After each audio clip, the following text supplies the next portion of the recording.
Emiten berkode saham ADRO yang merupakan emiten afiliasi pengusaha Boy Thohir melaporkan penurunan kinerja sepanjang semester pertama 2025. Emiten berkode saham CPIN, melalui anak usahanya PT Charon Pokpan Jaya Farm, secara resmi menyelesaikan pembelian tanah.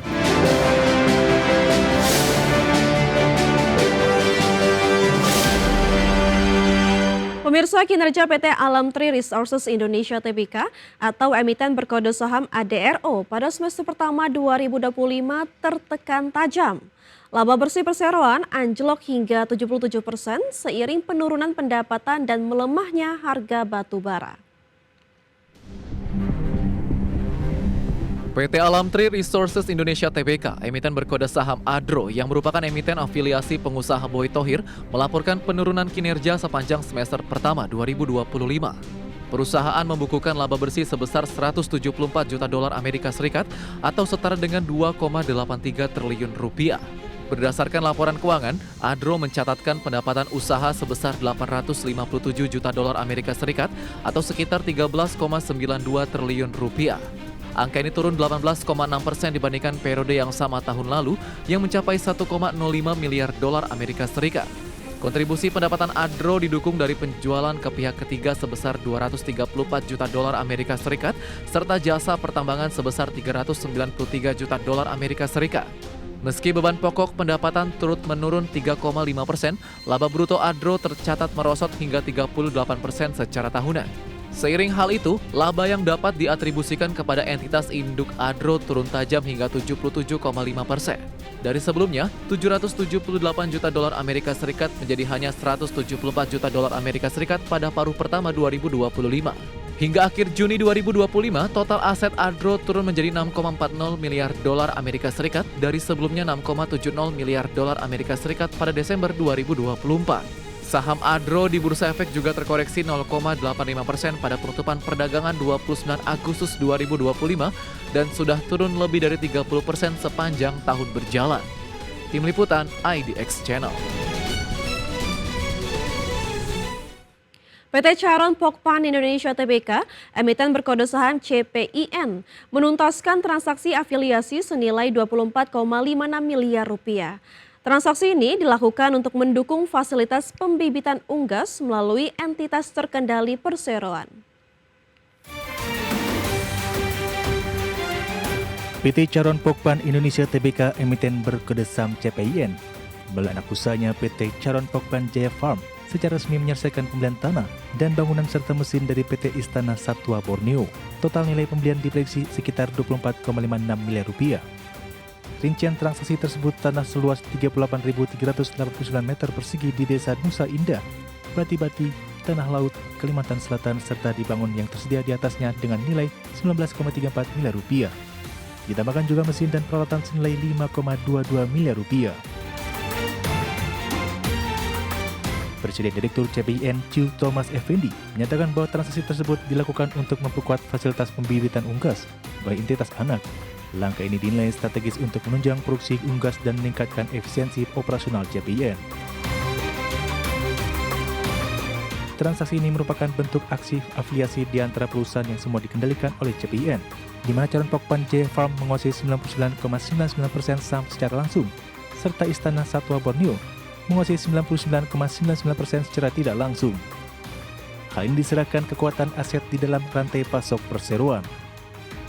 Sebelumnya CPIN juga telah menyelesaikan transaksi afiliasi besar senilai sekitar 430 miliar rupiah pada pertengahan Agustus 2025. Dengan langkah ini, CPIN terus memperkuat infrastruktur pembibitan unggas di berbagai lokasi strategis negara. Tim Liputan IDX Channel. Pengembangan properti PT Intiland Development Tbk terus berupaya menekan beban utang perseroan. Hingga akhir 2025, utang ditargetkan turun menjadi 3,5 triliun rupiah. Pengembang properti PT Intiland Development Tbk atau dengan kode saham DILD terus berupaya menekan beban utang perseroan. Direktur Utama Intiland Archit Noto Pradono mengatakan posisi utang dan beban bunga terus menurun dalam 3 tahun terakhir. Hal ini berkat strategi efisiensi pembiayaan termasuk pelunasan pinjaman berbunga tinggi dan divestasi aset non-core. Menurutnya langkah ini penting untuk memperkuat struktur keuangan sekaligus menjaga stabilitas perseroan. Baru-baru ini Intiland melunasi sukuk ijarah berkelanjutan 1 tahap 2 tahun 2022 senilai 250 miliar rupiah yang jatuh tempo 25 Agustus.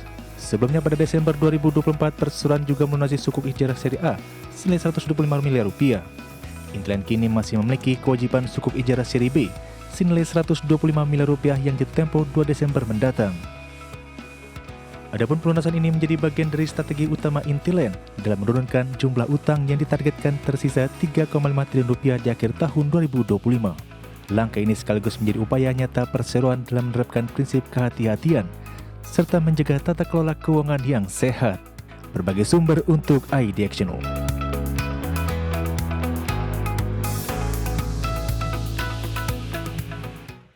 Kinerja keuangan PT Perusahaan Gas Negara Tbk atau PGAS telah dilaporkan untuk semester pertama tahun 2025.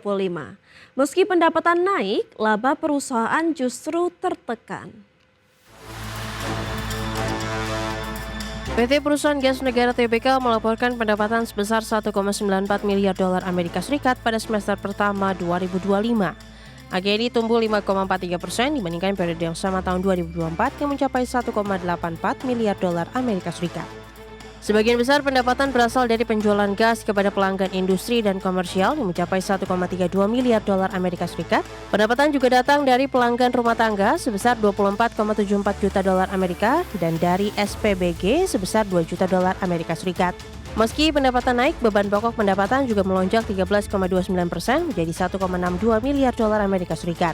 Kondisi ini membuat laba bruto PGAS turun 21,52% menjadi 319,62 juta dolar Amerika dibandingkan 407 juta dolar pada semester pertama 2024. Tekanan kinerja keuangan berlanjut pada laba bersih perusahaan. Laba bersih PGAS turun 22,60% menjadi 144,42 juta dolar Amerika Serikat. Dari sebelumnya 186,60 juta dolar Amerika pada semester pertama 2024.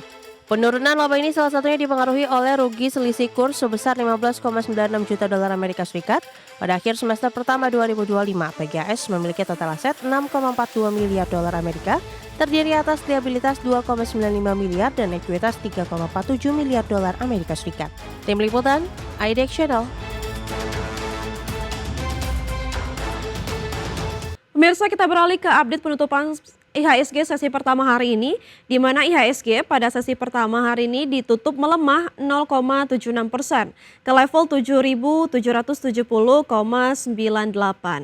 Adapun IHSG tadi pagi dibuka di level 7.620 dan sempat menyentuh titik tertinggi di level 7.779.